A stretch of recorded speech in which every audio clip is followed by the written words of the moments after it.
Hi, it's me again, as is predictable on my channel. Okay, so welcome everybody. I was just waiting on the last couple of stragglers in the live chat there. And we are going to look at two ontological arguments for the existence of God. So I'm going to give you like a brief. Ontological and ontology were terms that I'd heard a lot when I started out with apologetics. And I kind of just skimmed over them somehow, but they're a part of philosophy. I'm going to tell you what they are, exactly what they are, as it were.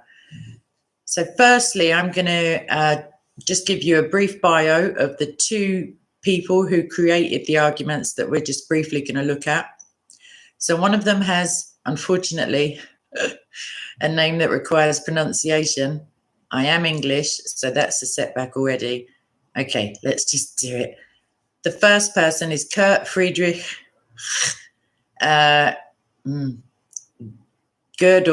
It's G-O with an umlaut, D-E-L. So Gödel.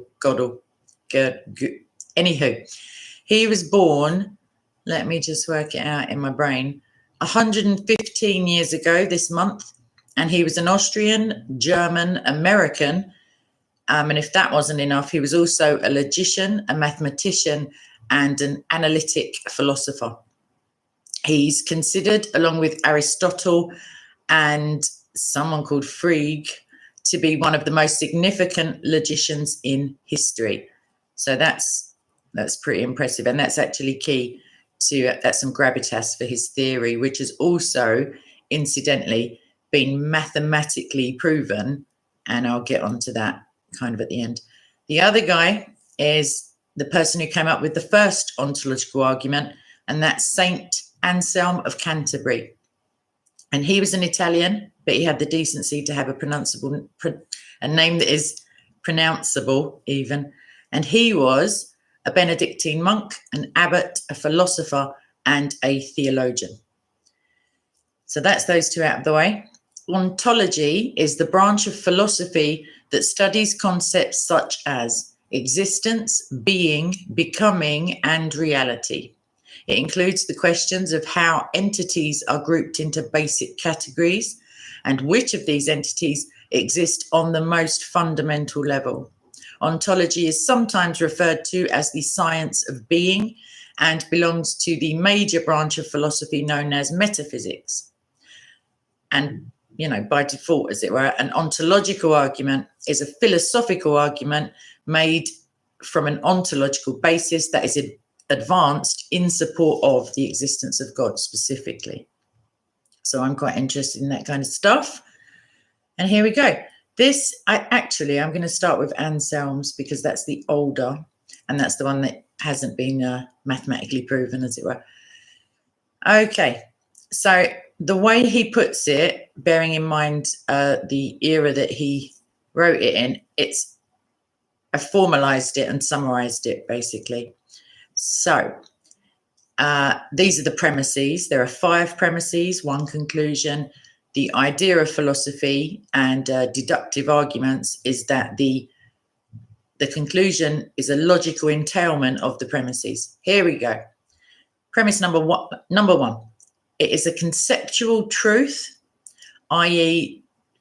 true by definition, that God is a being and one of which none greater can be imagined. That is, the greatest possible being that can be imagined is God. Number 2, God exists as an idea in the mind. Number 3, a being that exists as an idea in the mind and in reality is, other things being equal, greater than a being that exists only as an idea in the mind. So let's run through that again. A being that exists as an idea in the mind and in reality is greater than a being that exists only as an idea. So if you exist as an idea and as a reality, you're obviously better or greater than as an idea alone. Number 4, therefore, or thus, if God exists only as an idea in the mind, if God is imaginary, if he can be imagined and yet doesn't have a counterpart in reality, then we can imagine something that is greater than God.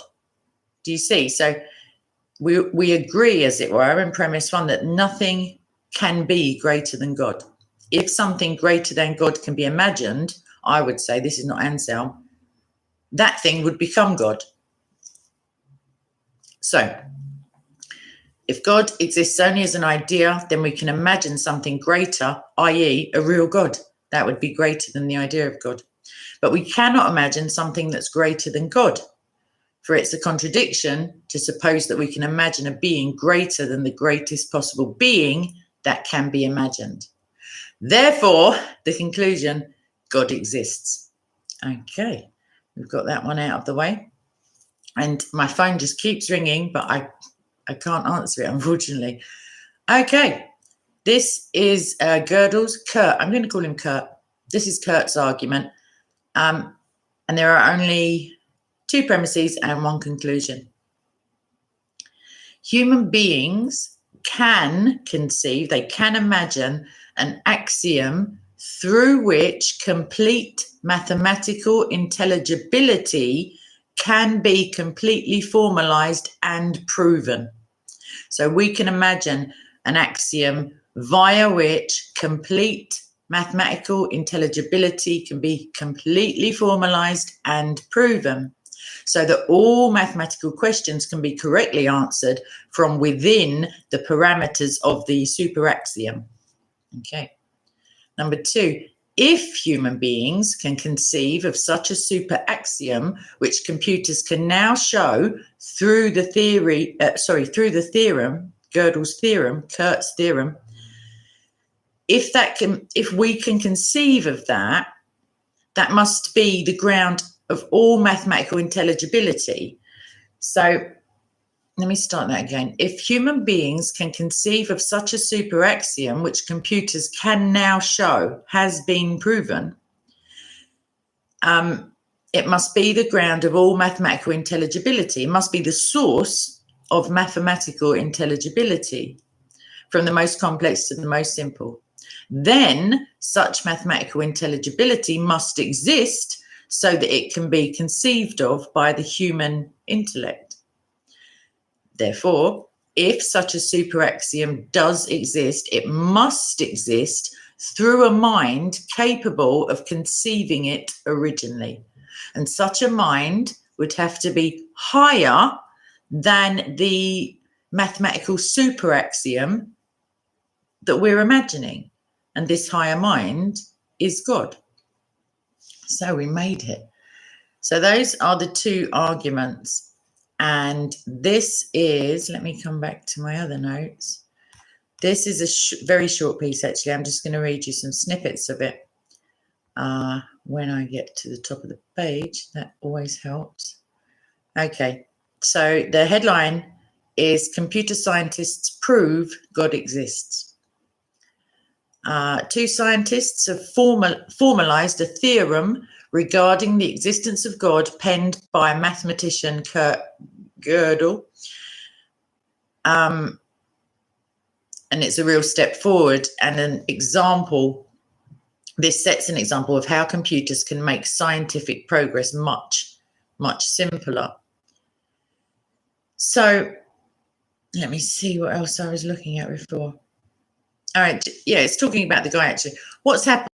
Yeah, what's happened is that the theorem has been proven, and therefore, whilst it's not evidence, as in, you know, visual evidence, something you can touch or taste or smell, mathematically it's proven, it's valid, and it's true. And those things apply also to the argument in the sense of, philosophically, a logician will set out an argument by means of equations. It's called propositional logic. It's terribly boring, trust me.